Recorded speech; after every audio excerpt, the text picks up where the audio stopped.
কোন মাছটা খানকি ছেলে আমার বউ গেলি পালিয়ে গেল রে। বউ কোথায় চলে গেলি?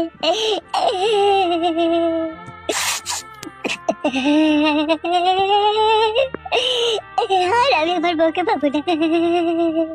কোন খানকি ছেলে শিবিরের বাচ্চা আমার বউ গেলি পালিয়ে গেলে। ও আমার সোনা বউ রে, কোথায় চলে গেলি রে? তোকে ছাড়া আমি একা একা থাকবো কি করে রে? তুই আমার নাই চাই সোনা পাখি একটা কত আদরে লাল টুকটুকি বউ রে, কোথায় হারিয়ে গেলি রে? ও মাগো, ও আমাকে বুকে কি যন্ত্রণা হয়েছে রে?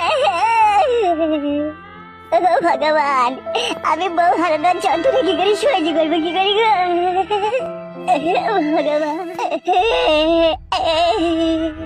কি ব্যাপার, কি রে তোর এইভাবে কান্না করছিস? বউ হারিয়ে গেছে কাকা। বউ হারিয়ে গেল মানে? বউ হারিয়ে গেল মানে একটা লোক এসে আমাকে কি মারলো কাকা, মেরে আমার চোখ মুখ কানা করে দিল যে আমার বউকে নিয়ে পালিয়ে গেল কাকা। এসব কি বলছিস তুই? তোকে মেরে তোর বউকে নিয়ে পালিয়ে গেল কে? সে দেখতে পাইনি তাকে? দেখতে পাইনি কাকা, খানকি ছেলেটা এসেছিল আমাকে আবল তাবল চোখে মুখে ঘুষি মেরে চোখ মুখ কানা করে দিয়ে মেরে ফ্ল্যাট করে দিল যে আমার বউকে নিয়ে পালিয়ে গেল। হঠাৎ করে মেরি চোখ মুখ কানা করে দেওয়ার কি কারণ রে? কারণটাই তো বুঝতে পারছি না গো কাকা।